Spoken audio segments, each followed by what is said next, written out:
A história da minha vida. Oferecimento Cinep RS há 72 anos, representando o ensino privado gaúcho. O nosso convidado de hoje é uma referência em pesquisa de longevidade. Médico geriatra, professor universitário, Dr. Emílio Moriguchi. Bem-vindo, boa tarde. Boa tarde, muito obrigado pelo convite, falando um programa tão famoso, obrigado. Doutor, eu sempre começo aqui com os nossos convidados, antes de falar da vida adulta, profissional, de sucesso, de perguntar sobre a infância. O senhor nasceu no Japão, veio cedo, ainda criança, para o Brasil. Por que a família decidiu vir para cá? Olha, eu nasci em Tóquio, né, e vim para o Brasil com toda a família num navio de imigrante em 1968. Eu tinha 10 anos, sou 58, eu tinha 10 anos, meus 4 irmãos, meus pais. E naquela época, né, veja só como é que são as coisas, né? O meu pai tinha sido convidado pelo então reitor da PUC, Monselton, para começar a primeira disciplina de geriatria na Faculdade de Medicina da PUC, que ia ser formada. E ele trouxe toda a família. E viemos aqui, estamos até hoje aqui, adorando como porto-alegrense de coração, morando aqui. Quando é que o senhor se apaixonou pelo tema no qual o senhor é especialista hoje, reconhecido? Veio de família, veio de vontade pessoal? De onde surge essa ideia de atentar para essa população tão importante, para esse processo, né, qual todos nós vamos passar de alguma maneira? Olha, o grande, não é o culpado, mas assim, o grande responsável foi o pai, né? O pai, então, na início da década de 70, começou com a primeira disciplina de geriatria preventiva aqui no Brasil, né? E eu era guri ainda. Dr. Yukio. Yukio Moriguchi, meu pai, tá? Que está com 95 anos hoje, está bem, graças a Deus, está bem. Mas ele foi o fundador, isso todo mundo sabe, da geriatria preventiva, ou seja, né, envelhecer com saúde aqui no Brasil, né? No início da década de 70. E só que ele falava mal português, porque ele já veio adulto, né? E era guri, aprendi português logo. E muito seguido, mesmo guri, assim, 12, 13 anos, eu era recrutado pelo pai para traduzir, porque eu entendia bem português e falava japonês, né? E ele era convidado para falar em vários lugares, eu ia junto com ele. E sem entender muito o conteúdo no começo, eu ajudava a traduzir. E desde então, eu aprendi a admirar o pai, porque todo mundo, assim, perguntava coisas pro pai, né? E naquela época é coisa de envelhecimento.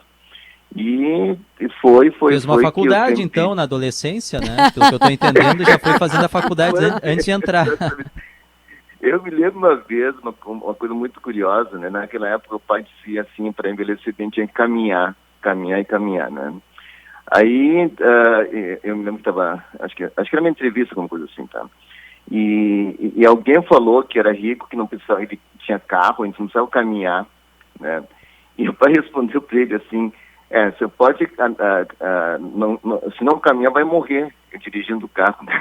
E uma coisa assim, e aquilo me impressionou, assim. E outras coisas, assim, tipo, naquela época, né, a carne gaúcha é carne, né? E o pai dizia assim, olha, se comer carne demais, né, a pessoa pode morrer de colesterol alto e tal, então que não era para comer carne demais, que carne demais podia fazer mal. E eu me lembro também que a pessoa que estava falando disse que gaúcho tinha que comer carne, e aí o pai fica discutindo, e hoje em dia todo mundo sabe que comer carne demais também não faz bem tão. Mas ele dizia lá atrás, né, doutor? Ele falava lá atrás, e vindo para um estado, que é o Rio Grande do Sul, onde a carne é quase, assim, um elemento sagrado da cultura, né? Eu me lembro que naquela época o pessoal se ofendia, entre aspas, né, quando dizia que tinha que comer carne com moderação, ou que tinha que caminhar. E hoje em dia todo mundo sabe que isso é importante. Então, assim, olhando para trás, enfim, essas coisas que eu aprendi quando era guria, traduzindo sem entender muito, na verdade, o conteúdo, né? Fez com que admirasse o pai e fui e quis seguir a carreira dele e acabei ficando médico e geriatra, pesquisando envelhecimento. Dr. Yukio, perdão, doutor Emília, que eu vou falar sobre o Dr. Yukio também, que é o seu pai. Quem vê o senhor falando, claro, quem não conhece a trajetória de vocês, bom, claro, conhece a trajetória do Dr. Yukio como um médico muito bem sucedido, né, nessa área, o pai da geriatria praticamente aqui no Rio Grande do Sul. O senhor também, o Dr. Emílio, profissional muito bem sucedido, mas tem algo que eu acho interessante a gente explorar. Quando vocês vieram para o Brasil, isso em 1968, o seu pai ele viveu dificuldades muito grandes, a família de vocês, né? Eu li uma entrevista do senhor dizendo que vocês tinham que acordar 4 da manhã para ajudar a mãe de vocês a fazer pão, porque não tinha nem dinheiro para comprar pão, né? E aí, como o senhor era o irmão mais velho, né, tinha que ajudar para quando os irmãozinhos menores acordassem, o alimento já estivesse pronto. Então foi um momento difícil. O senhor também não sabia nada de português quando chegou ao país. Então eu queria que o senhor dissesse sobre essa adaptação, como foi a sua infância e essas dificuldades que foram enfrentadas por vocês. Olha, até me emociona me lembrar disso. Nós chegamos aqui em 68, né? Eu me lembro que nós viemos de navio, né? 40 dias, Porto de Santos, fomos para São Paulo. Aí de São Paulo viemos num ônibus chamado Viação Minuano, me lembro até hoje. E a Viação Minuano não tinha rodoviária naquela época. A loja da Viação Minuano ficava na esquina da Farrapos, com Rua da Conceição, não tinha viaduto ainda. E me lembro que nós descemos nossa família nessa esquina da Conceição com Farrapos, aquilo me lembro bem. Montes de mala no meio da rua. Tá? E nós 4 irmãos ficamos sentados em cima das malas enquanto meus pais foram buscar um apartamento para morar, que me lembro que era ali perto, foi Ernesto Alves, entre Farrapos e Voluntários da Pátria, porque naquela época a gente não sabia o que era aquele bairro, né? E eu me lembro que nós fomos para lá e meu pai teve que revalidar o diploma durante 3 anos e não podia trabalhar porque ele tinha que revalidar o diploma para ganhar o título de médico aqui no Brasil, né? Apesar de que já era professor no Japão. E durante 3 anos, ou seja, ele não pode trabalhar, né? Então nós vivemos com as economias que ele trouxe. E eu me lembro, assim, isso é uma coisa que é passado, mas é muito emocionante para me lembrar. A mãe, muitas vezes, não tinha pão para o manhã seguinte, né? Então, me acordava, era mais velho, de madrugada, para ajudar a salvar o pão, para que quando meu pai e meus irmãos acordassem, o pão estivesse pronto, né? E eu me lembro que na infância, naquela época, não sei se é a época de vocês, tinha tênis chamado Conga e Bamba. Bamba era o melhor, Conga era o pior. Meu sonho de consumo era Bamba, eu nunca tive Bamba, só tive Conga. Tá? Isso me lembra até hoje. Até hoje, eu queria Bamba a vida inteira quando era criança. Meus pais nunca me compraram Bamba porque é muito caro, eu sempre tive Conga. Eu não sei se me entende assim, não sei se é dessa baixa idade, mas a gente passou dificuldade que hoje, olhando para trás, foi muito legal, porque a gente aprendeu a passar dificuldade, respeitar quem tem dificuldade hoje. E é por isso também que acho que meu pai mencionou isso também. A gente faz muito voluntariado, né, para ajudar os necessitados, porque a gente sabe que tem gente que sofre, né, que a gente tem que ajudar as pessoas. Isso também foi um legado do pai, né, que foi talvez até sem querer, porque a gente passou necessidade mesmo naqueles 3 anos, me ensinou, né, a ser solidário com os mais necessitados. E isso, graças a Deus, graças ao pai, é uma coisa que a gente faz até hoje, né? A ação para atender os necessitados, as vilas. O pai também me ensinou, quando era estudante de medicina, me levava a atender vilas. Naquela época não tinha esse sistema todo, né, de atendimento a comunidades carentes. E sábado de tarde era o dia que ia atender a vila, e eu ia junto quando era guri, estudante de medicina. E é o que eu faço até hoje. Então, assim, que são bons legados, né, do pai e da vida que foi nos ensinando. Sim, eu sei que ele é uma inspiração para ti. Foi com ele o aprendizado também, ou o hábito, melhor, acho que o melhor é um hábito, de não subir um prédio pelo elevador, nem descer, usar sempre a escada, independente do tamanho. O senhor continua fazendo isso, evitando o elevador para fazer o exercício? Olha, eu continuo fazendo isso, tanto é que lá no hospital de clínica onde trabalho, eu sei que tem residentes que não gostam de ficar muito comigo porque eu só ando de escada, né? E quando tem pacientes nos andares mais para cima, mais para baixo, tudo de escada. E tem dias que tem reuniões no outro andar, outro edifício. E isso o pai me ensinou assim. O pai, ele sempre usou escada, né?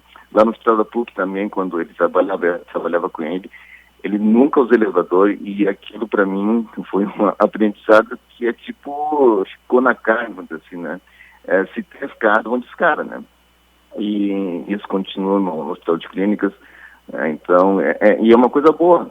E é uma coisa que me ajudou ontem, né? Só vou dar um exemplo. Ontem estourou a caixa d'água do edifício do meu pai, que mora no 11º andar, tá?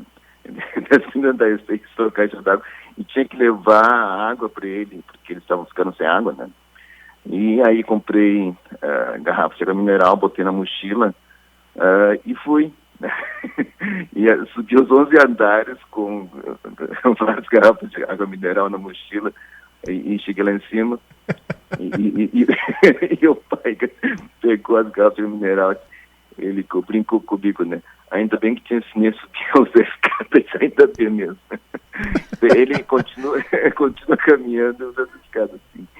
Na pandemia, muita gente, inclusive, usou, né, doutor Moriguchi, porque não podia fazer naquele primeiro momento de restrições mais severas, em que tinha que ficar em casa mesmo. Muita gente usava as escadas do prédio para se exercitar, né? Subia e descia uma penca, de vez não é meu caso absolutamente. Talvez. Ah, de stout, eu acho, não foi? Você não fizesse exercício no teu prédio? Não fiz exercício na escada, não. Eu foi achava dentro muito de casa, fechado, mas com frequência eu faço. Eu tenho também esse hábito, muitas vezes, de evitar o elevador. Já faço exercício. 8 andares. Mas sabe que isso é uma coisa que eu disse para os pacientes já faz mais de 1 ano e meio, né? E muitos meus pacientes fazem, inclusive a paciente que atende antes de atender vocês aqui, eu perguntei se ele continuava, ele mora no 10º andar do edifício, tá? Ele diz que todos os dias faz 2, 3 vezes, e ele mostrou a média que ele tem no relógio dele. Em média, ele sobe 50 andares, entre aspas, ou seja, ele realmente desce e sobe várias vezes. Isso todos os dias, doutor, eu tô chocada.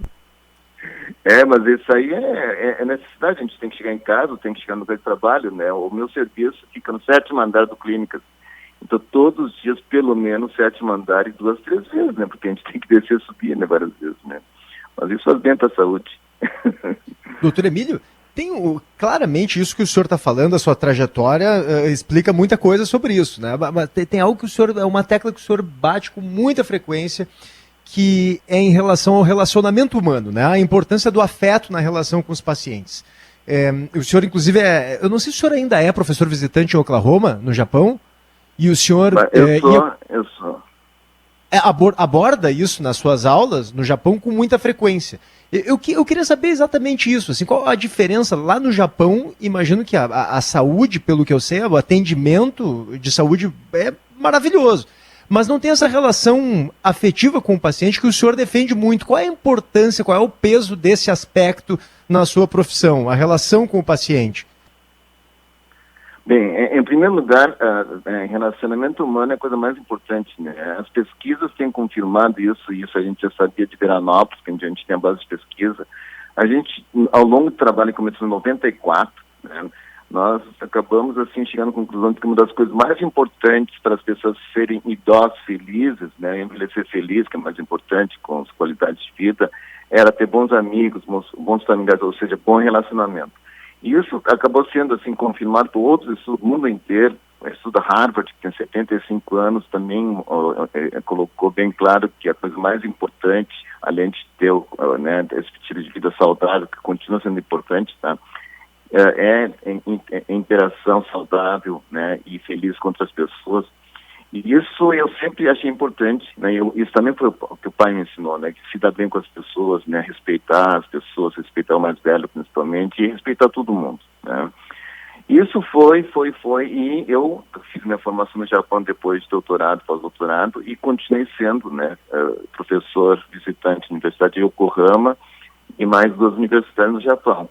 E uma das primeiras disciplinas que comecei a lecionar lá, porque eu falava muito de relacionamento humano, falava das minhas experiências no Brasil, foi o humanização da medicina. Essa é a disciplina. Tá? A primeira disciplina no Japão, na Universidade de Yokohama, foi a disciplina de humanização da medicina, porque no Japão a medicina fica extremamente tecnológica. Sabe? No Japão, por exemplo, se a gente chega no hospital universitário, ou hospital geral, né, a gente tem um cartão, porque eu também sou japonês, tem um cartão, né? A gente tem um cartão tipo CPF, tá? E bota numa máquina, tipo de um totem, esse que faz para check-in automático no aeroporto, né? aí tu bota o cartão nessa máquina, aí aparece todos os seus dados, e aí tem um questionário inicial, para que eu vim para o hospital, check-up, ou dor de cabeça, por exemplo. E aí vai questionário, vai preenchendo, aí de repente chega num ponto assim, o seu roteiro, aí aparece todo o roteiro que tem que fazer, né, e sai um papelzinho, e sai exatamente o roteiro que tem que fazer no hospital, e sem falar com ninguém, isso na máquina, tá? E isso muitos hospitais são assim, né? E aí a gente vai seguindo, então, de repente, na primeira parada, na mesa onde tem umas enfermeiras, preenche umas fichas, depois, de repente, né, vai para o lugar fazer exame, e no final, o médico vê os exames, vê a queixa, né, e prescreve o remédio para tomar, e termina e vai embora, tá?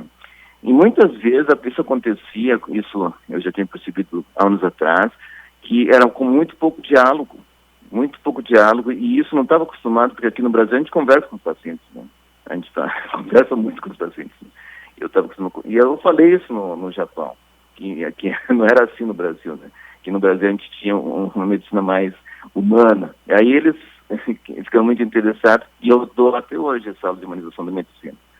E eu acho que isso é uma coisa muito importante, né? A gente ter um bom relacionamento com os pacientes, que aqui no Brasil a gente chama de relacionamento médico-paciente, né? Sim. E isso acabou ficando tão importante que eles acabaram até criando uma clínica, né? No centro, meus colegas, né?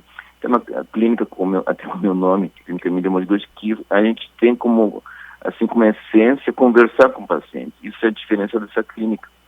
E meus colegas, na época do doutorado, que hoje já são professores aposentados até, né, e eles vão lá e fazem as consultas porque eles adoraram muito, assim, né, essa questão de ter uma medicina mais humanizada, poder conversar com as pessoas, né, ouvir os problemas, discutir, né, ter uma empatia, ser solidário com a situação do paciente. Isso na verdade, em qualquer lugar do mundo, na verdade, né.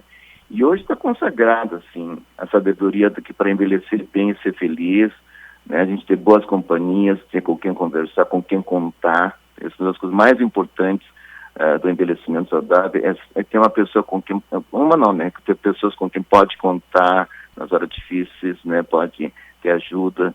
E a essência do ser humano é isso, né, é ser feliz ajudando os outros, tá? Então isso acho que eu acho, não é minha descoberta, tá? Isso é uma coisa que todo mundo sabe, todo mundo estuda esse assunto sabe. E essa disciplina de humanização da medicina continua dando até hoje. Inclusive agora, mês de outubro, é um mês que eu dou aulas no Japão, e esse ano não vou poder por causa da pandemia. No ano passado já dei online, né?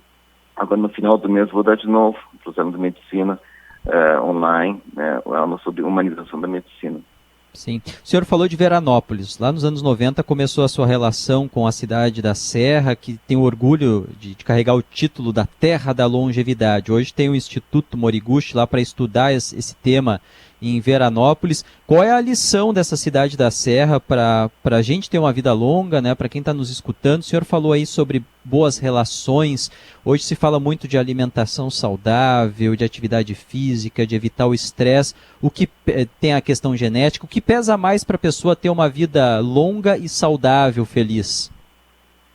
Olha, é tudo que falou já, né? Mas o mais importante é essa vida simples do interior. Inclusive, essa descoberta que nós fizemos, né? São as coisas que os nossos noninhos e noninhas de Veranópolis nos ensinaram, né? Eles são os nossos professores. O que é importante para a gente envelhecer, ser feliz, que é o que nós todos queremos, né? Nós queremos, todos nós sermos felizes, né? E isso é o objetivo de todos nós. E quanto mais tempo a gente conseguir viver saudável, feliz, melhor. E o que eles nos ensinaram é exatamente isso ao longo desse tempo, né? É importante a atividade saudável e que eles tenham naturalmente, que a alimentação natural, né? Sem excessos, coisas simples que eles fazem em casa, sem agrotóxicos, né? E sem as rações que muita gente que come coisa industrializada acaba, né, sendo influenciada, mas esse pessoal não é vida simples, né? Esses longevos. Atividade física, Veranópolis é uma cidade serrana com um monte de lombos, descidas, subidas, eles sempre caminham muito. Relacionamento humano, se dão super bem com os vizinhos, com os familiares. Inclusive tem esse projeto recente que a gente fez com o pessoal da pediatria, que chama-se Projeto 4 Gerações, que já tinha estudos que mostravam que famílias que moravam mais 4 gerações juntas, né, tinha mais longevidade, viviam melhor, e isso a gente confirmou também em Veranópolis.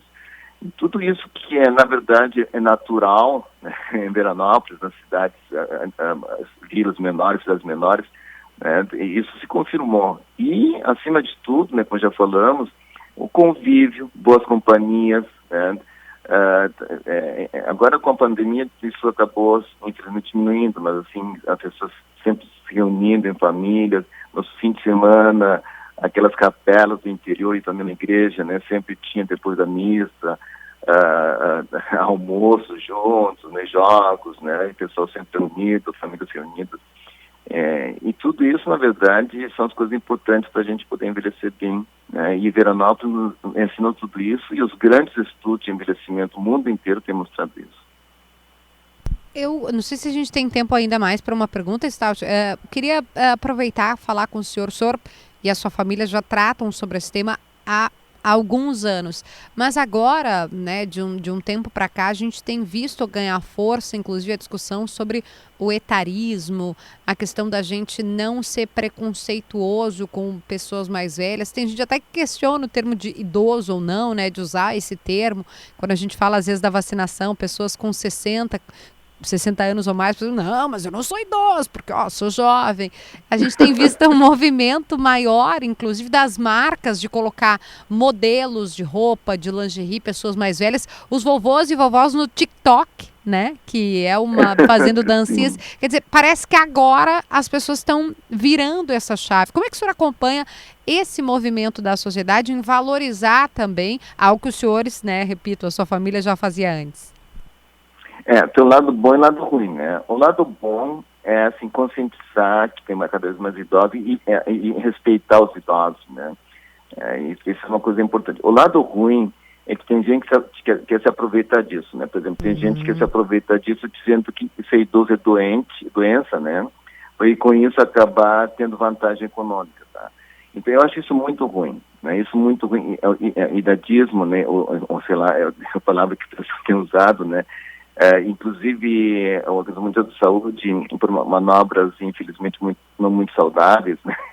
Fez um código de doença dizendo que ser idoso é doença. Isso, para mim, é o maior absurdo, né? O número da idade, para nós, geriatras, ela não decide nada, tá? O que decide é qualidade de vida, funcionalidade, qualidade de vida que as pessoas têm, a saúde, né? Então, eu acho que, por um lado, é bom que as pessoas se conscientizem que a pessoa está envelhecendo, que isso deve ser respeitado. Do outro lado, acho muito ruim quando a pessoa começa a usar esses números para se aproveitar, para decidir, né, quem vai ser tratado, quem não vai ser tratado. Isso é muito ruim, né? Então, assim, a gente tem que cuidar, como tudo na vida, né? E sempre ter o bom senso, e o mais importante é ter amor no coração, né? Para respeitar as pessoas, né, e tentar entender o que realmente é importante. Empatia, solidariedade, acho que isso é mais importante. Stout, dá para ir mais uma? Então vamos lá. Vamos lá, a gente vai até a notícia na hora certa. Doutor Emílio, eu complementando, na verdade, a boa pergunta que a Kelly fez agora, eu queria lhe perguntar como é que, na sua avaliação, a sociedade enxerga hoje as pessoas mais velhas, porque me parece que tem uma particularidade nessa geração que está envelhecendo agora, que é inédito, me parece, né? Esse pessoal que está envelhecendo, que é a geração da minha mãe, por exemplo, né, do meu pai, quando eles eram jovens, décadas atrás, a meta deles era entrar no mundo dos mais velhos, né? Porque eram os mais velhos que tinham o poder, o saber, né, o sucesso na carreira. E agora que eles estão ficando velhos, a meta deles me parece que é entrar no mundo dos mais jovens. Porque são os jovens que têm o poder, o saber, o sucesso na carreira. Então, isso não é difícil psicologicamente? Como é que a sociedade está encarando o papel dos velhos na comunidade? Olha, obrigado pela pergunta, isso é uma coisa muito importante, né? Eu acho que a gente tem que encarar envelhecimento, todos nós, tá? Porque eu também sou velho, tá? Eu tenho 64 anos, tá? Estou ficando velho, aliás. A gente pode chamar de idoso, doutor? Vamos começar por essa primeira pergunta. Pode chamar de idoso, porque às vezes o povo fica bravo que a gente fala idoso. Eu prefiro velho. Não. Velho? Pode chamar de idoso ou velho com muita honra, tá? Ó, viu? A gente tem que saber envelhecer bem, né? O importante Acho o velho mais carinhoso. Não, o povo ficou bravo a semana passada, doutor, porque a gente falou idoso, aí alguém mandou assim, mas e Caetano Veloso é idoso? Eu digo, gente, desde quando idoso é ruim? Me perdi. Mas pode chamar de idoso. Não, olha, eu sou idoso, velho, com muita honra, tá? 64 anos. Meu pai, 95 anos, é idoso, né, o velho com muita honra. Importante envelhecer bem, né? Tem um mentor meu chamado Alex Kalash, que foi diretor do programa de envelhecimento da OMS por vários anos, e ele falava que envelhecimento é uma conquista, e como tudo na vida, coisas boas têm que ser conquistadas, né? A gente tem que conquistar o envelhecimento saudável, a gente tem que valorizar o nosso envelhecimento. Eu tenho vários idosos com 80, 90 anos que hoje estão felizes, são realizados na vida, né? Agora, o idoso que está com inveja de jovem porque não envelheceu ainda, não soube atingir o envelhecimento com sucesso, assim como deveria. A gente tem que, né, saber que envelhecer é uma conquista, né, e uma conquista boa, sabe? Então, assim, isso é uma coisa que a sociedade muitas vezes, né, cultuar alguns conceitos, né, acaba distorcendo. Acho que isso é muito ruim, sabe? A gente tem que mostrar que para cada faixa de idade tem coisas boas, conquistas, né, e envelhecer tem que ser uma coisa boa, tem que ser uma conquista boa, e a sociedade tem que contribuir para isso, e nós, geriatras, somos os primeiros a contribuir para isso. Dr. Emílio Moriguchi, médico geriatra, professor, uma referência em pesquisa no tema longevidade, muito obrigado por compartilhar um pouco da tua vida, da tua experiência conosco. Até breve, até a próxima. Obrigado, bom envelhecimento a todos, bom envelhecimento, pessoal, tá? Um abraço. Obrigada, doutor. Obrigado. Saúde. Um abraço. Saúde.